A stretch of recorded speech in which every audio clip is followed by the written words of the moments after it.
Hi നമസ്കാരം. സിലബസിൻ്റെ അടുത്തൊരു വീഡിയോയിലേക്ക് സ്വാഗതം. ഇന്ന് നമ്മൾ നെറ്റ് സെറ്റ് അതുപോലെ കേട്ടറ്റ് കാറ്റഗറി 3 ഇംഗ്ലീഷിന് വേണ്ടിയിട്ടുള്ള കുറച്ച് MCQs ആണ് നോക്കുന്നത്. പ്രധാനമായിട്ടും നമ്മൾ അമേരിക്കൻ ലിറ്ററേച്ചർ വെച്ചിട്ടായിരിക്കും നോക്കുന്നുണ്ടായിരിക്കും. കുറച്ച് ഇൻഡെപ്ത് ആയിട്ട് നമുക്ക് ആരെയൊക്കെ എങ്ങനെയൊക്കെ നോക്കാം, എന്തൊക്കെ വർക്കുകൾ നോക്കാം എന്നുള്ളതാണ് നമ്മൾ നോക്കുന്നത്. സോ ഫസ്റ്റ് ക്വസ്റ്റ്യൻ, അധികം താമസിപ്പിക്കേണ്ട.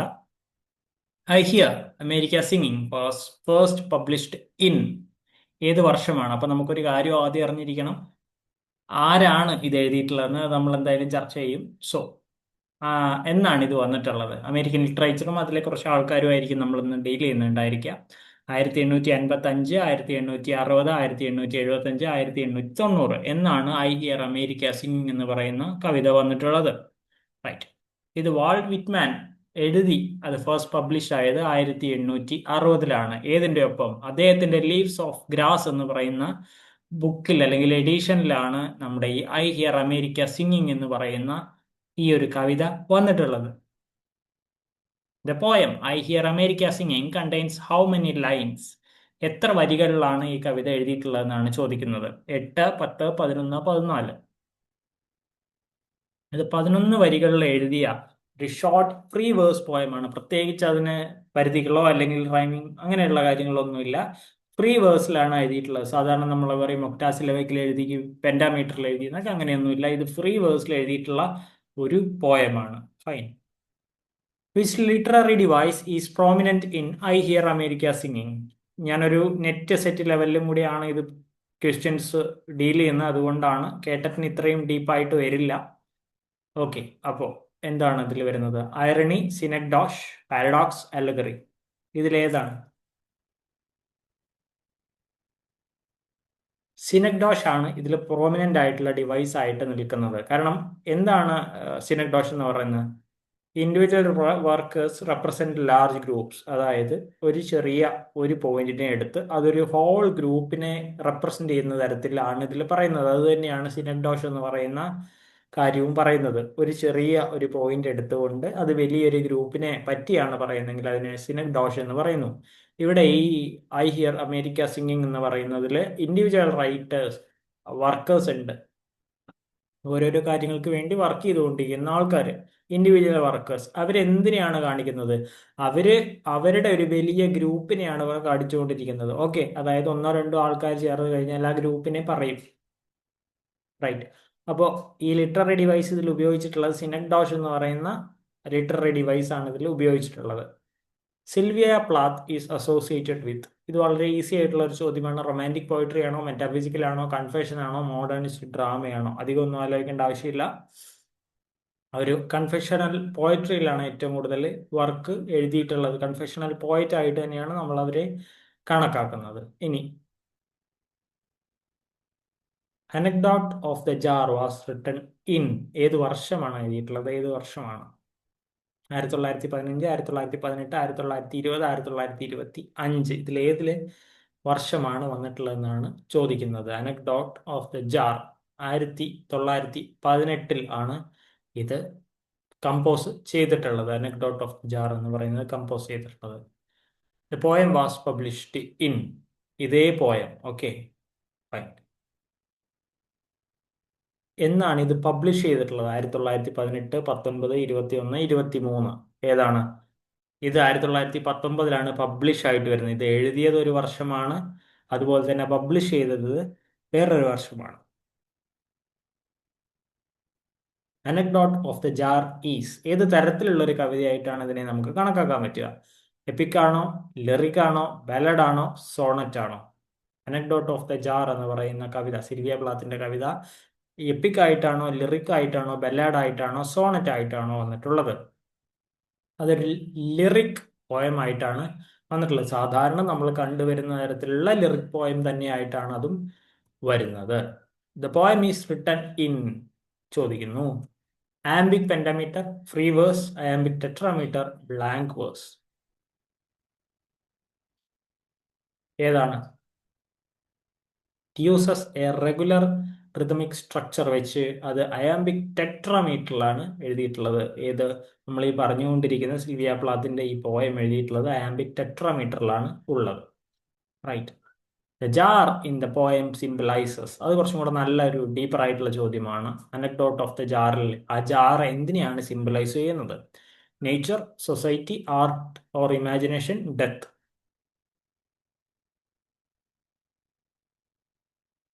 സംശയമൊന്നുമില്ല, ആർട്ട് ഓർ ഇമാജിനേഷൻ. ഇതിനെ നമുക്ക് നമ്മുടെ റൊമാൻറ്റിക് പോയസിന്റെ ട്രൈറ്റിലേക്ക് ഇതിലേക്ക് കാണാൻ പറ്റും. അവിടെ ഒരു ഓഡോണ് ഗ്രീഷ്യൻ ഏൺ എഴുതിയിട്ടുണ്ട്. അതുപോലെ തന്നെ ഇവിടെ ജാറിനെയാണ് സിംബലൈസ് ചെയ്തിരിക്കുന്നത്. അത് ഹ്യൂമൻ ആർട്ടിസ്റ്റിക് ക്രിയേഷന് വേണ്ടിയിട്ടാണ്, ആർട്ട് അല്ലെങ്കിൽ ഇമാജിനേഷന് വേണ്ടിയിട്ടാണ് ഇത് വന്നിട്ടുള്ളത് എന്നാണ് പറയുന്നത്. എഡ്ജ്, അടുത്തൊരു കവിതയാണ്. എഡ്ജ് വാസ് റിട്ടൺ ഇൻ ഏത് വർഷം? 1955, 1960, 1963, 1970. ഇതിൽ ഏത് വർഷമാണ് എഡ്ജ് എഴുതിയിട്ടുള്ളത്? ഏത് വർഷമാണ് റൈറ്റ് ചെയ്തിട്ടുള്ളത്? 1963 ഇതും വന്നിട്ടുള്ളത്. Edge was written A years before death, months before death, days before suicide, after recovery? ഒന്ന് ശ്രദ്ധിച്ച് വായിക്കണം, കാരണം നമ്മുടെ ഡിഗ്രി കാലഘട്ടങ്ങളിൽ ഈ കവിത നമ്മൾ പഠിച്ചിരിക്കാൻ സാധ്യതയുണ്ട്. ഇപ്പോഴത്തെ സിലബസിലല്ല, ഒരു 5-8 വർഷം മുൻപ് പഠിച്ചിറങ്ങിയവരെ കുറിച്ചാണ്. എഡ്ജ് വാസ് റിട്ടൺ എങ്ങനെ? It was written 6 days before her suicide. കുറേ പ്രാവശ്യം സൂയിസൈഡ് ചെയ്യാൻ ശ്രമിച്ചിട്ടുള്ള ഒരാളാണ് സിൽവിയ പ്ലാത്ത് എന്ന് പറയുന്നത്. അവരുടെ 4ാമത്തെ അറ്റംപ്റ്റിലാണ് അവർ മരിക്കുന്നത്. അതും കുഞ്ഞുങ്ങളെയൊക്കെ ഒരു റൂമിൽ അടച്ചിട്ടതിന് ശേഷമാണ് അവർ സൂയിസൈഡ് ചെയ്യുന്നത്. അപ്പോൾ എഡ്ജ് എന്ന് പറയുന്ന കവിത, എഡ്ജ് എന്ന് പറഞ്ഞാൽ തന്നെ നമുക്കറിയാം ഒരു അറ്റത്ത് എത്തി നിൽക്കുകയാണ്, എന്തോ ഒരു തീരുമാനത്തിന് വേണ്ടിയിട്ട് അവരുടെ, അല്ലെ? എഡ്ജ് എന്ന് പറയുമ്പോൾ എല്ലാത്തിൻ്റെ ഒരു അറ്റം എത്തിയിട്ടുണ്ട്. അപ്പോൾ എഡ്ജ് അങ്ങനെ എഴുതുന്ന ഒരു കവിതയായിട്ട് നമുക്ക് പരിഗണിക്കാൻ പറ്റുന്നതാണ് അവരുടെ സിൽവിയ പ്ലാത്തിന്റെ കവിതയിൽ. അപ്പോൾ ഡേയ്സ് ബിഫോർ സൂയിസൈഡ് ആണ് എന്ത് ചെയ്യുന്നത്, അവർ ഈ കവിത എഴുതുന്നത്. Langston Hughes is associated with romanticism, Harlem renaissance, modernism, Victorian ഇറ?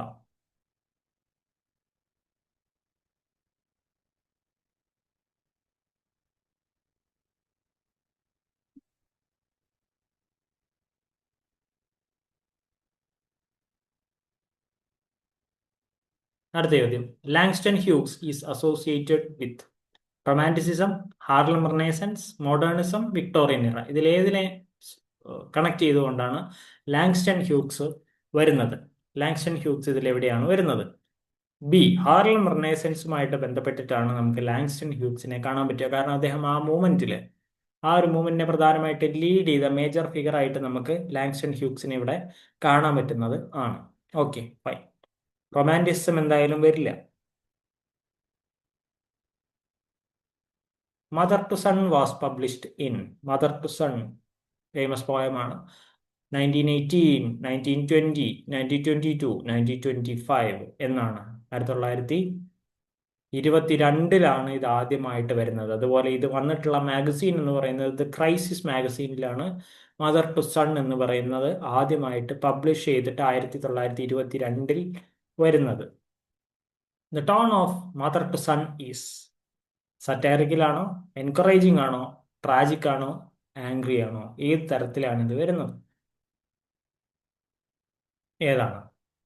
എൻകറേജിങ് ആണ്. The mother motivates her son to preserve. അപ്പൊ ആ തരത്തിലുള്ള ഒരു പ്രിസർവേഷന് വേണ്ടിയിട്ട് അവര് പല കവിതകളും പലതരത്തിലായിരിക്കും ഉണ്ടായിരിക്കുക, അല്ലെ? അപ്പൊ ഈ ഒരു കവിതയുടെ മദർ ടു സൺ എന്ന് പറയുന്ന കവിതയുടെ മെയിൻ ടോൺ എന്ന് പറയുന്നത് അത് ഒരു മോട്ടിവേറ്റ് ചെയ്യുന്ന ഒരു കവിതയാണ്. ഒരു അമ്മ മകനെ മോട്ടിവേറ്റ് ചെയ്യുന്ന ഒരു കവിതയായിട്ടാണ് നമുക്കിതിനെ കാണാൻ പറ്റുക.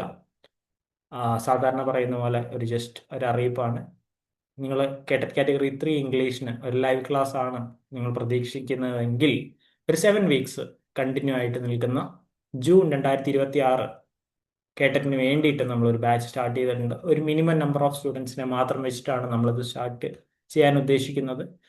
So if you are interested, psychology, English literature, pedagogy എന്നീ 3 പേപ്പറുകളും നമ്മൾ ഓൺലൈനായിട്ട്, റൈറ്റ്, നിങ്ങൾക്ക് ഡിസ്കഷനിലൂടെ, റെക്കോർഡ് ക്ലാസ്സസ് അല്ല, ലൈവ് ക്ലാസ്സസിലൂടെ നിങ്ങൾക്ക് പഠിക്കാനുള്ള ഒരു അവസരമാണ്. സോ ഒരു സീരിയസ് ആസ്പിരൻ്റ് ആണെങ്കിൽ നിങ്ങൾ തീർച്ചയായിട്ടും കാറ്റഗറി 3 ഇംഗ്ലീഷിന് വേണ്ടിയിട്ട് ട്രൈ ചെയ്തുകൊണ്ടിരിക്കുകയാണെങ്കിൽ, ലിറ്ററേച്ചറും സൈക്കോളജിയൊക്കെ ഒന്ന് റിവൈസ് ചെയ്യണം, ഒന്നും കൂടെ പഠിക്കണം എന്ന് താല്പര്യമുള്ളവരാണെങ്കിൽ, സീരിയസ് ആയിട്ട് നിങ്ങൾ നോക്കുന്നുണ്ടെങ്കിൽ തീർച്ചയായിട്ടും ഒരു ലിമിറ്റഡ് നമ്പർ ഓഫ് സ്റ്റുഡൻസ് ഉള്ള ബാച്ചിലേക്ക് നമ്മൾ അഡ്മിഷന് തുടങ്ങിയിട്ടുണ്ട്. എന്താണ് ഇതിന്റെ ഗുണം എന്ന് പറഞ്ഞു കഴിഞ്ഞാൽ നിങ്ങൾ കുറച്ച് പേര് മാത്രമേ ഉണ്ടാവുള്ളൂ, ഒരു 12 മാക്സിമം ആൾക്കാരൊക്കെ ഉണ്ടായിരിക്കുള്ളൂ. അപ്പോൾ ഞങ്ങൾക്ക് കൂടുതൽ ശ്രദ്ധ നിങ്ങൾക്ക് തരാൻ പറ്റും. റെക്കോർഡഡ് ക്ലാസ് അല്ലാത്തതുകൊണ്ട് തന്നെ നിങ്ങൾക്ക് ലൈവ് ക്ലാസ്സസിൽ ഇരുന്ന് പഠിക്കാൻ പറ്റും. നിങ്ങളുടെ കോൺഫിഡൻസ് ബൂസ്റ്റ് ചെയ്യാൻ പറ്റും. കാര്യങ്ങൾ പെട്ടെന്ന് തന്നെ മനസ്സിലാക്കാനും ഈ 7 ആഴ്ച കൊണ്ട് എന്തായാലും ലിറ്ററേച്ചറിന്റെ ബാച്ച് നിങ്ങൾക്ക് എടുത്തു കഴിഞ്ഞാൽ ആ പോർഷൻ മുഴുവനായിട്ട് ലിറ്ററേച്ചറാണ് പ്രധാനമായിട്ടും നമുക്കൊരു ബുദ്ധിമുട്ട് വരുന്ന ഏരിയ എന്ന് പറയുന്നത്. കാരണം അത് എവിടുന്ന് പഠിച്ചു തുടങ്ങണം, എവിടെ എത്തിക്കണം എന്ന് നമുക്കറിയില്ല. അതും കൂടെ സഹായിക്കാൻ വേണ്ടിയിട്ട് നമ്മുടെ ക്ലാസ്സുകൾ ഉണ്ടായിരിക്കുന്നതായിരിക്കും. തീർച്ചയായിട്ടും നമ്മളെ കോൺടാക്ട് ചെയ്യാം. ഇൻ കേസ് ഇല്ലെങ്കിൽ ഒരു കമന്റ് ഇട്ടാൽ മതി, നമ്മുടെ താഴത്ത് കമന്റ് ബോക്സിൽ ഒരു കമന്റ് ഇട്ടാൽ മതി. എനിവേ, സോ കൺസിഡർ ദിസ്, എന്താ പറയുക, ഈ ഒരു ക്ലാസ്സിനെ കൺസിഡർ ചെയ്യാം. നിങ്ങൾ താല്പര്യമുണ്ടെങ്കിൽ തീർച്ചയായിട്ടും നിങ്ങൾക്ക് ഏറ്റവും എളുപ്പത്തിൽ 7 ആഴ്ച കൊണ്ട് ഇത് കംപ്ലീറ്റ് ചെയ്യാനുള്ള ഒരു അവസരമാണ്. കാരണം ജൂൺ അല്ലെങ്കിൽ മാക്സിമം ജൂലൈയിൽ നമുക്ക് ഈ ഒരു പുതിയൊരു എക്സാം പ്രതീക്ഷിക്കാം. ഇപ്പോൾ ഒരു May second week third week ആയിട്ടുണ്ട്. ഇനി നമുക്ക് മുമ്പിൽ ഒരു 50-60 ദിവസം മാത്രമാണ് മാക്സിമം ഉള്ളത്. അതിലൊരു 7 വീക്സ് നിങ്ങൾ നമുക്ക് തന്നു കഴിഞ്ഞാൽ തീർച്ചയായിട്ടും ലൈവ് ക്ലാസ്സസിലൂടെ നിങ്ങൾക്കിത് പഠിക്കാനും പരീക്ഷ പാസ്സാവാനും ഞങ്ങളുടെ ഉറപ്പ് എന്തായാലും ഉണ്ടായിരിക്കും. ഞങ്ങൾ നിങ്ങളുടെ കൂടെ ഉണ്ടായിരിക്കും.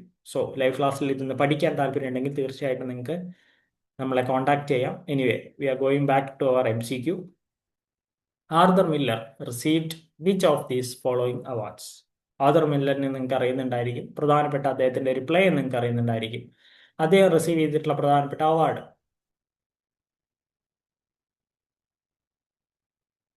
ബുക്കർ പ്രൈസ് ആണോ, പുലിറ്റ്സർ പ്രൈസ് ആണോ, നോബൽ പ്രൈസ് ആണോ, സാഹിത്യ അക്കാദമി അവാർഡാണോ? സാഹിത്യ അക്കാദമി അവാർഡ് എന്തായാലും ആയിരിക്കില്ല എന്ന് നമുക്കറിയാം. കാരണം അത് ഇന്ത്യയിലുള്ള ഒരു അവാർഡാണ്. ആർതർ മില്ലറിനെ കൺസിഡർ ചെയ്യുമ്പോൾ പുലിറ്റ്സർ പ്രൈസ് ആണ് അദ്ദേഹത്തിന് കിട്ടിയിട്ടുള്ളത്. ഇനി അത് അദ്ദേഹത്തിന്റെ ഏറ്റവും മികച്ച, ഞാനിപ്പോൾ പറഞ്ഞു നിർത്തി, അദ്ദേഹത്തിന്റെ ഏറ്റവും മികച്ച ഡ്രാമയായിട്ടുള്ള ഡെത്ത് ഓഫ് എ സെയിൽസ്മാൻ എന്ന് പറയുന്ന ഡ്രാമയ്ക്ക് വേണ്ടിയിട്ടാണ് അദ്ദേഹം പുലിറ്റ്സർ പ്രൈസ് റിസീവ് ചെയ്തിട്ടുള്ളത്. ഡെത്ത് ഓഫ് എ സെയിൽസ്മാൻ നമ്മൾ ഏറ്റവും കൂടുതൽ പഠിച്ചിട്ടുള്ള ഒരു ഡ്രാമ കൂടിയായിരിക്കും. ചില നമ്മുടെ ഈ ഡിഗ്രി ക്ലാസ്സസിൽ എന്തായാലും റിപ്പീറ്റ് ചെയ്ത് വരുന്നതാണ്. എല്ലാ വർഷവും ഇത് ഉണ്ടാവാറുമുണ്ട്. Right. Arthur Miller testified before which committee? Senate judiciary committee, house UN American activities committee, house finance committee, national security council. ഇതിനേതിന്റെ മുമ്പിലാണ് അദ്ദേഹം ടെസ്റ്റിഫൈ ചെയ്തിട്ടുള്ളത്? B, house of American activities കമ്മിറ്റീസിന്റെ മുമ്പിലാണ് അദ്ദേഹം ടെസ്റ്റിഫൈ ചെയ്യേണ്ടി വന്നത്. എന്ത് കാരണത്താൽ? He was called during the anti communist investigations in the US-ഉം അതുപോലെ റഷ്യ, അതുപോലെ കമ്മ്യൂണിസ്റ്റ് ആശയങ്ങളുമായിട്ടുള്ള വ്യത്യാസം എന്താണെന്ന് നമുക്കറിയാം. അപ്പൊ ആന്റി കമ്മ്യൂണിസ്റ്റ് എന്ന് പറയുന്ന ഒരു കോട്ടോട് കൂടിയാണ് ഇദ്ദേഹത്തിന് ടെസ്റ്റിഫൈ ചെയ്യാൻ ഈ ഒരു കമ്മിറ്റി വിളിച്ചിട്ടുണ്ട് ഉണ്ടായിരുന്നത്. അപ്പൊ ആർതർ മില്ലറിന്റെ പേഴ്സണൽ ലൈഫിൽ നടന്ന ഒരു കാര്യമാണിത്. Death of A salesman was published in ഏത് വർഷം? 1947, 49, 53, 60. ഏത് വർഷമാണ് ഡെത്ത് ഓഫ് എ സെയിൽസ്മാൻ വന്നിട്ടുള്ളത്? ബി, 1949ലാണ് ഇത് വന്നിട്ടുള്ളത്. ഏറ്റവും പ്രധാനപ്പെട്ട ഫേമസ് ആയിട്ടുള്ള പ്ലേസിലൊന്നായിട്ട് നമുക്ക് ഡെത്ത് ഓഫ് എ സെയിൽസ്മാൻ 1949 വന്നതിനെ നമുക്ക് കണക്കാക്കാൻ പറ്റും. Right. Edgar Allan Poe is considered the founder of. പോവിനെ കുറിച്ചിട്ടുള്ള പ്രധാനപ്പെട്ട വർക്കുകൾ നിങ്ങൾക്ക് അറിയുന്നുണ്ടായിരിക്കും. റയവനൊക്കെ അതിൽ വരുന്നതാണ്. Romantic poetry, gothic novel, modern detective stories, realist drama. ഇതിലേതാണ് അദ്ദേഹത്തിന് ഫൗണ്ടർ ആയിട്ട് കണക്കാക്കാൻ പറ്റുന്നത്? ഏതാണ്? സി, മോഡേൺ ഡിറ്റക്റ്റീവ് നോവൽസ് അല്ലെങ്കിൽ സ്റ്റോറീസ് എന്നുള്ള രീതിയിലേക്കാണ് അദ്ദേഹത്തിന് കൂടുതൽ പറയാൻ പറ്റുക. Pioneered detective fiction with logical problem solving narratives. Logical വർക്കുകളെ അല്ലെങ്കിൽ ലോജിക്കൽ എലമെന്റ്സിനെ കൂട്ടി നിർത്തിയിട്ടാണ് അദ്ദേഹം detective stories, modern detective stories എല്ലാവർക്കും എഴുതിയിട്ടുള്ളത്. അപ്പൊ അതിനെ ബേസ് ചെയ്തുകൊണ്ടാണ് നമുക്കിത് പറയാൻ പറ്റുക. The primary aim of Gothic fiction is to evoke. Simple ആയിട്ടുള്ള ഒരു ചോദ്യമാണ്. Humour, romance, terror, satire. അധികം ആലോചിക്കൊന്നും വേണ്ട, ടെറർ തന്നെയാണ് അല്ലെ. ഗോത്തിക് ലിറ്ററേച്ചറിൽ ബന്ധപ്പെട്ടുകൊണ്ട് ഫിയറും മിസ്റ്ററിയും ക്രിയേറ്റ് ചെയ്യാൻ പറ്റുന്നത് ഇവിടെയാണ്.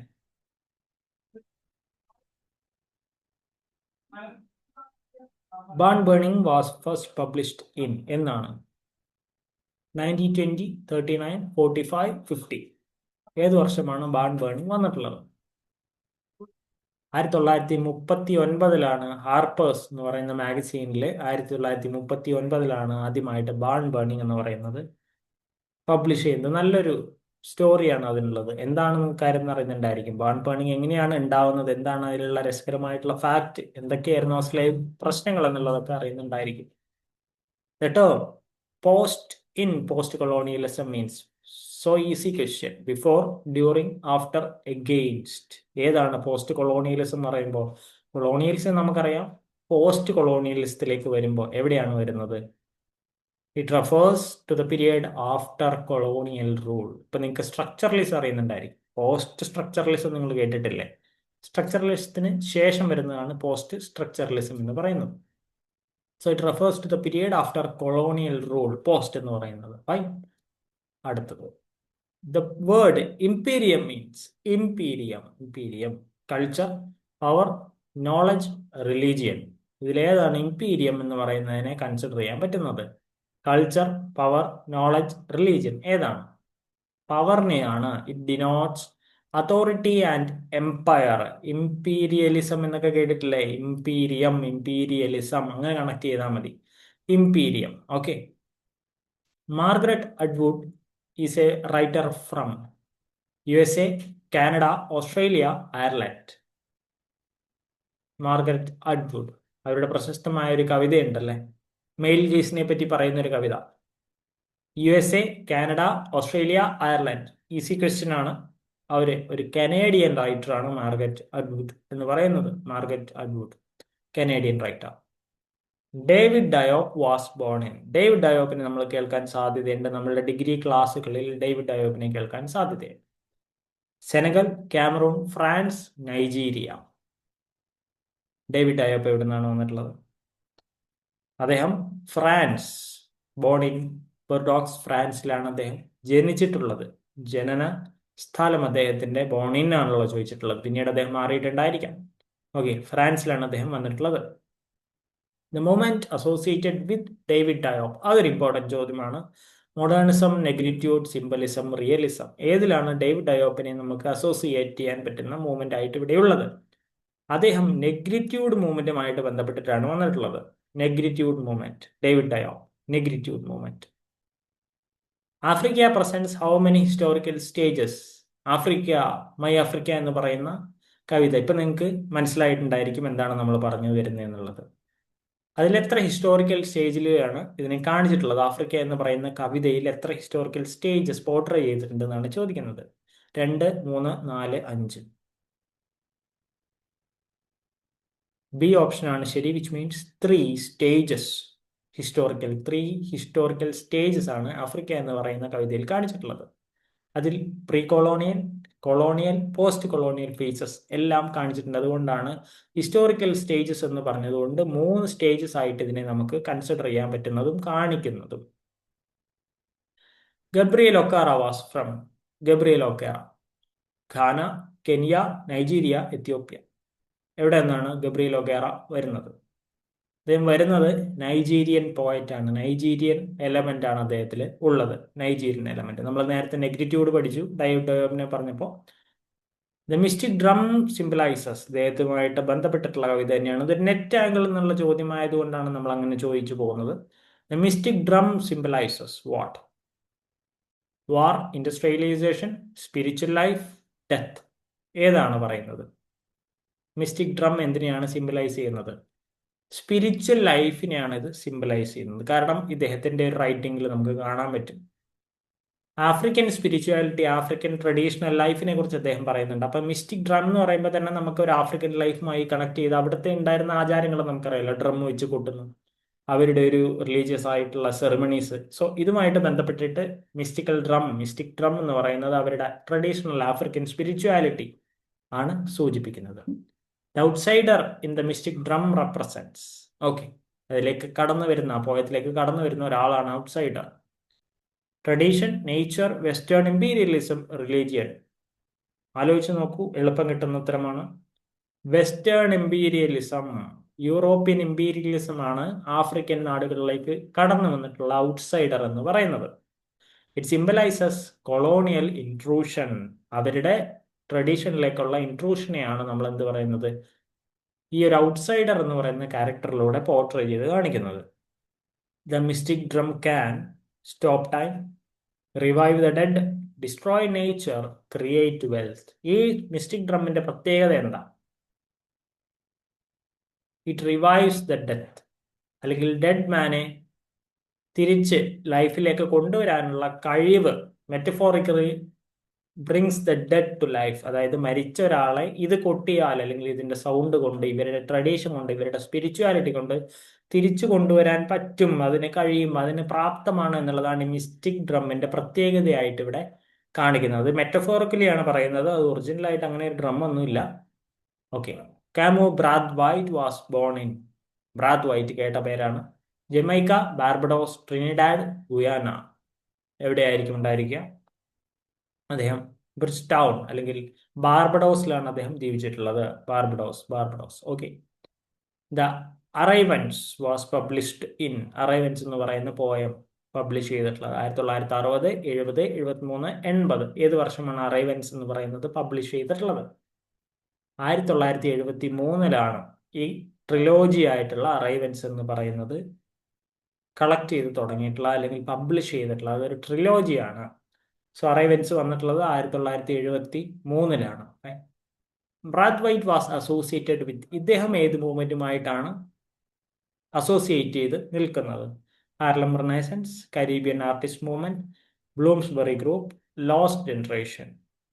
ഏതുമായിട്ടാണ് ബ്രാത്ത്വൈറ്റ് അസോസിയേറ്റ് ചെയ്ത് നിൽക്കുന്നത്?